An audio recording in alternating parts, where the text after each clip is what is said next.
Sad and heartbreaking news that is coming in. Former ALF star Benji Gregory sadly passed away.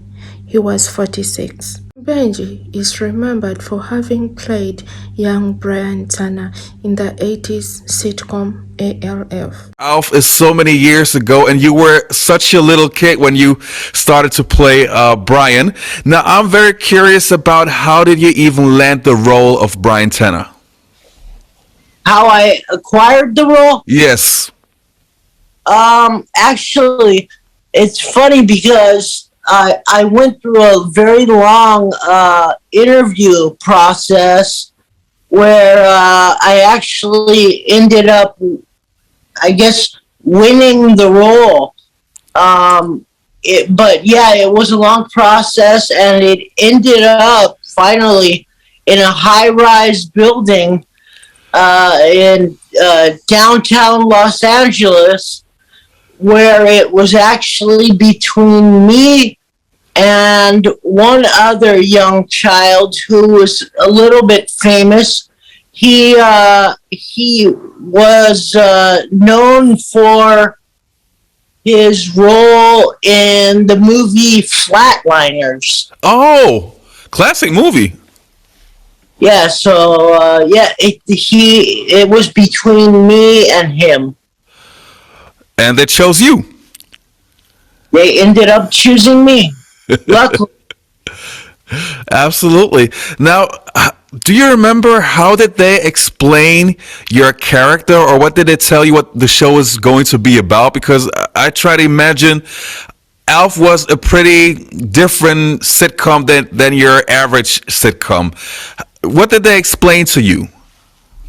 Well, there was actually a lot of focus on the technical aspects of the show. In other words, they told me things like, make sure you look at ALF, you don't look at the puppeteer. They told me things like about the set.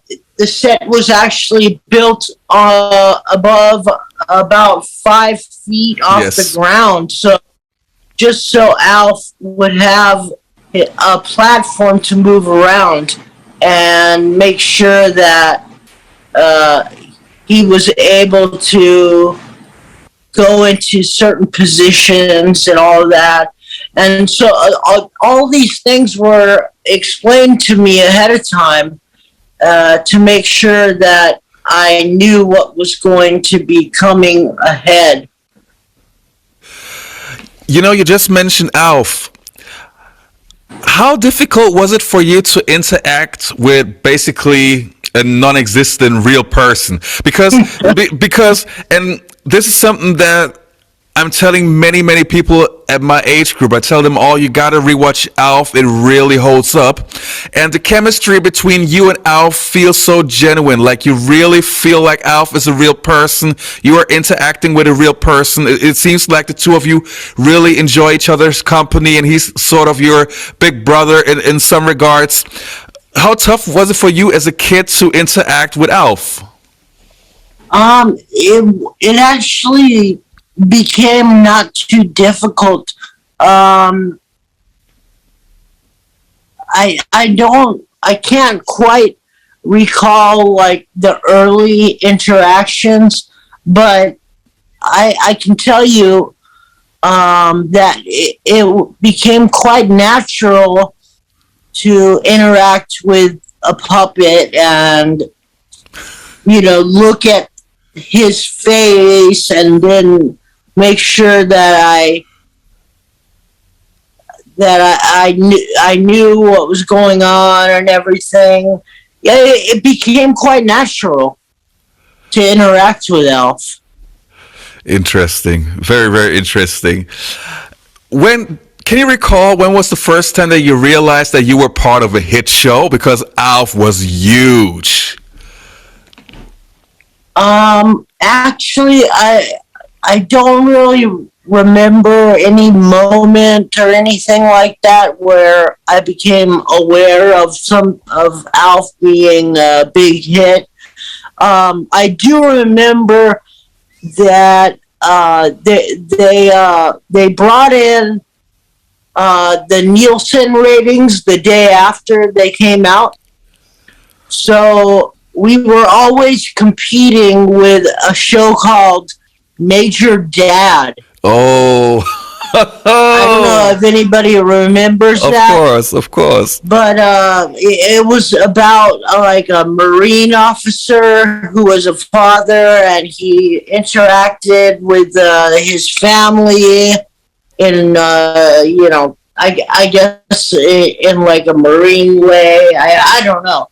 I never really watched the show. I just know that we did end up competing with them time after time, and we most often won that slot.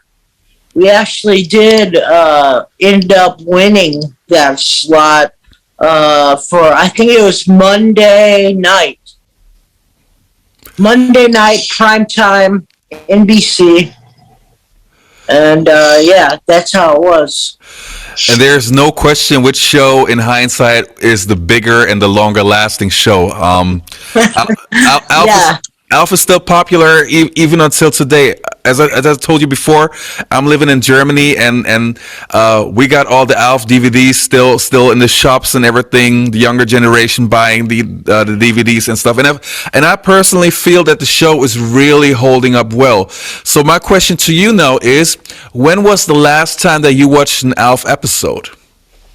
Funny you ask, because I actually bought the DVD set about 6 or 8 months ago. Nice. And I actually have one of the discs in my computer as we speak. Yeah, it was an episode where me and Alf were kind of arguing about what he's going to do, and if he still has a passion for eating cats and all that. But you know what? It's funny that you say that you're in Germany right now, because I get a lot of fan mail even to this day. Nice. And probably 80% of it comes from Germany.